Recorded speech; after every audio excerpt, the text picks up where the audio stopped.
tax on nearly all foreign products coming into the United States took effect overnight, while higher reciprocal tax on certain countries are set to kick in on April 9th. Our correspondent Jackie Fusco is tracking reactions in both Washington and on Wall Street. Jackie? Hey, Erin, good morning. Ever since President Trump announced these sweeping tariffs earlier this week, we have seen stocks tumble worldwide, and that's what we saw Friday as well as China announced its retaliation, 34% tariffs on all U.S. goods, and that is further raising concerns about increasing prices for consumers and a potential recession down the road. President Trump, though, defending his strategy on social media last night, writing, quote, "Big business is not worried about the tariffs because they know they are here to stay, but they are focused on the big, beautiful deal, which will supercharge our economy," he said.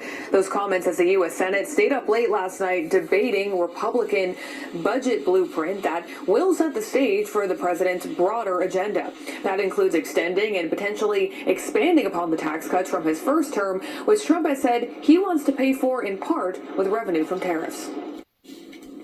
Our budget puts Congress on a path to make the tax cuts permanent. Permanency means certainty and stability for families, for workers, and of course for those that create jobs. Republicans want to ensure that Americans can keep more of their hard-earned money. This is a Trump tax increase on the American dream. And again, for what purpose? All to provide tax cuts and a big tax windfall to the very wealthy and the biggest corporations. Despite that pushback early this morning, the Senate did approve the Republican budget framework. That vote was 51-48. Moving forward, what we'll see is that the Senate will need to merge its proposal with the House's version. Erin? And Jackie, can Congress do anything about President Trump's tariffs?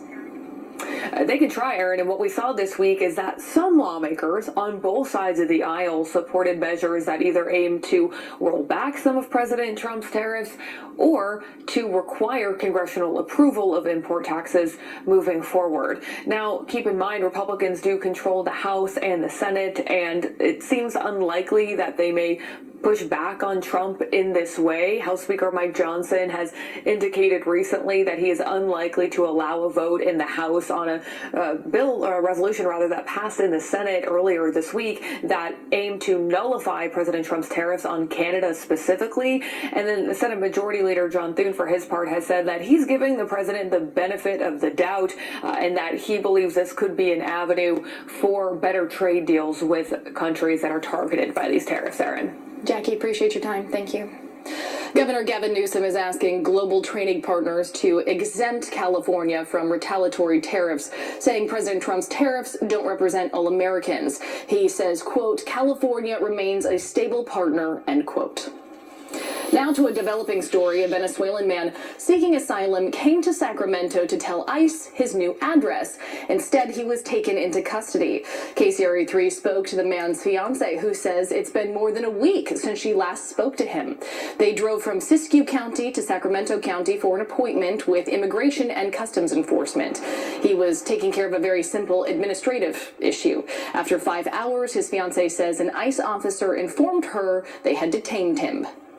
When I asked why he was being detained, the immigration officer couldn't give us any clear reasoning as to why he was being detained. It's just a stressful situation because I know he's a good person and he doesn't have any criminal records.